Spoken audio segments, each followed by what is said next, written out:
Hay un olor que no se enseña en ninguna escuela y que sin embargo cualquiera que haya crecido en un barrio popular de Colombia o Venezuela reconoce con los ojos cerrados: nafta quemada mezclada con aceite de 2 tiempos, flotando en el aire de una calle destapada a las 5 de la tarde. Ese olor tenía nombre y apellido. Se llamaba Yamaha RX 115 y durante casi 25 años fue la banda sonora, literal y figurada, de toda una generación que aprendió a ser joven arriba de esa moto. Hoy ese olor casi no existe. No porque la gente haya dejado de andar en moto, todo lo contrario, nunca hubo tantas motos circulando como ahora. Lo que desapareció fue ese motor particular, ese 2 tiempos liviano y ruidoso que Yamaha decidió, en algún momento silencioso de mediados de los 2000, sacar de sus líneas de producción para siempre. Esta es la historia de por qué eso pasó, y también de por qué no fue culpa de la moto. Yamaha llegó a Colombia en 1975, cuando el gobierno todavía exigía que casi todo lo que rodara por el país se ensamblara con manos colombianas.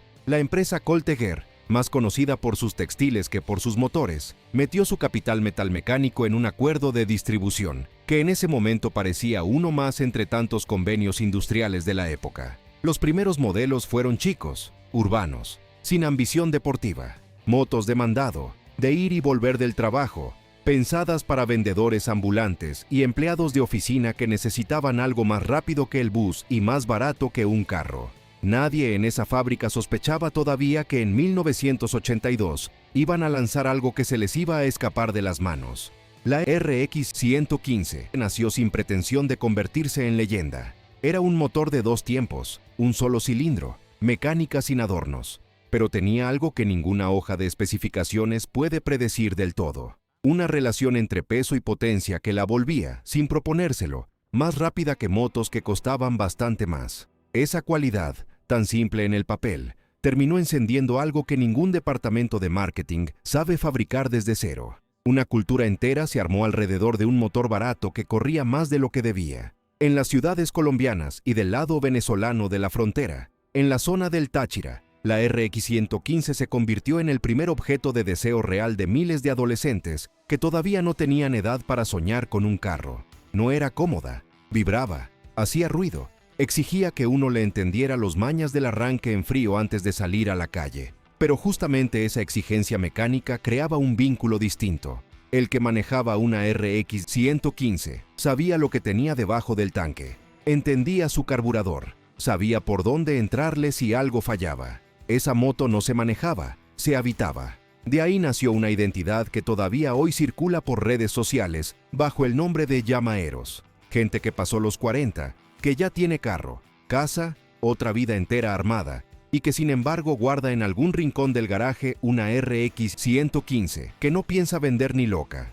En Cúcuta conocí, de oídas, el caso de un mecánico que aprendió el oficio completo, desarmando la moto que le dejó su padre, pieza por pieza, hasta entender cada tornillo. La usó 15 años para ir a trabajar. Hoy la tiene guardada, no como reliquia de museo, sino como algo que todavía enciende cuando quiere.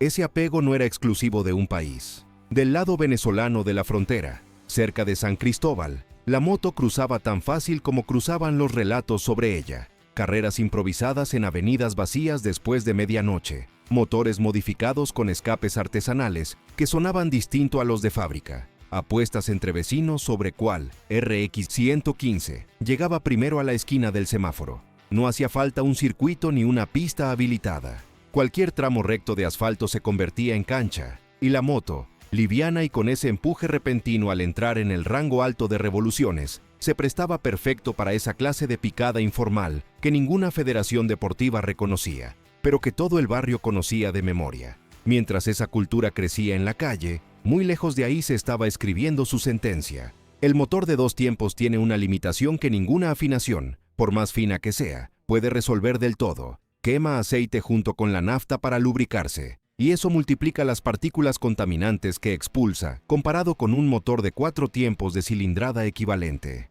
Durante los años 90, y con más fuerza entrando a los 2000, el mundo entero empezó a subir el nivel de exigencia sobre las emisiones vehiculares. Primero en Europa, después en Estados Unidos, y con el tiempo esas normas bajaron en cascada hasta Latinoamérica, como pasa casi siempre con este tipo de regulación. Ese fue el verdadero adversario de esta historia, y no tiene cara ni firma personal. No hubo un directivo malvado tomando una decisión cruel en una sala de reuniones de Japón. Hubo una normativa técnica que condenó de raíz al diseño mecánico completo que había hecho grande a la RX 115. Se puede construir el motor de 2 tiempos mejor calibrado del planeta, pero si la ley determina que ese tipo de motor ya no puede circular limpio, ninguna cantidad de cariño popular alcanza para salvarlo.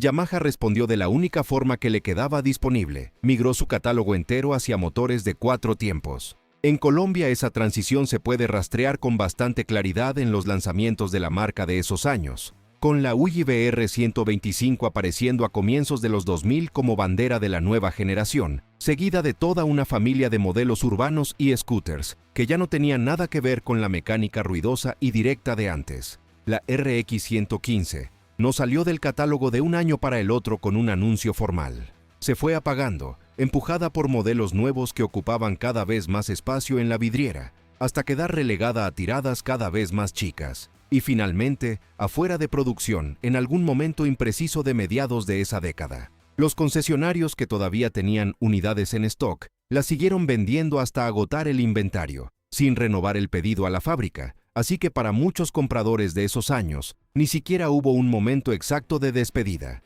Un día simplemente ya no quedaban unidades 0 kilómetro, y en su lugar, el vendedor ofrecía, con la misma sonrisa de siempre, alguna de las motos nuevas de 4 tiempos que venían a ocupar ese espacio en el mostrador. La explicación que cualquiera puede confirmar con documentos es esa: presión regulatoria mundial contra los motores de 2 tiempos, que dejó sin lugar legal a un diseño entero, sin importar cuánto lo quisieran sus dueños. Ahora, cabe preguntarse, aunque esto ya sea terreno de interpretación y no de dato comprobado, si la ley fue lo único que empujó la decisión, o si le dio a la marca la excusa perfecta para soltar un segmento que, entre repuestos baratos y márgenes cada vez más ajustados, ya no era tan rentable como antes. Ninguna empresa suele extrañar de verdad un producto que dejó de dejarle plata.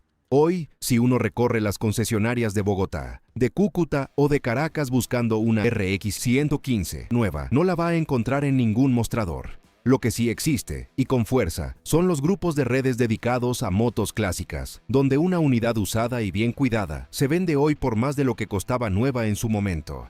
Ahí aparecen restauraciones pieza por pieza, fotos de tanques repintados con los colores originales, videos cortos donde alguien la arranca a mano, solo para grabar ese sonido que ningún motor moderno logró replicar del todo. No la mató el olvido de la gente. La mató un papel firmado en una oficina que jamás olió a esa nafta quemada de las 5 de la tarde. Y aún así, en algún garaje de barrio que ningún mapa turístico va a marcar, todavía hay una encendiendo cada mañana, terca, con ese ruido que insiste en seguir ahí, como si nadie le hubiera avisado que técnicamente ya debería haberse apagado para siempre.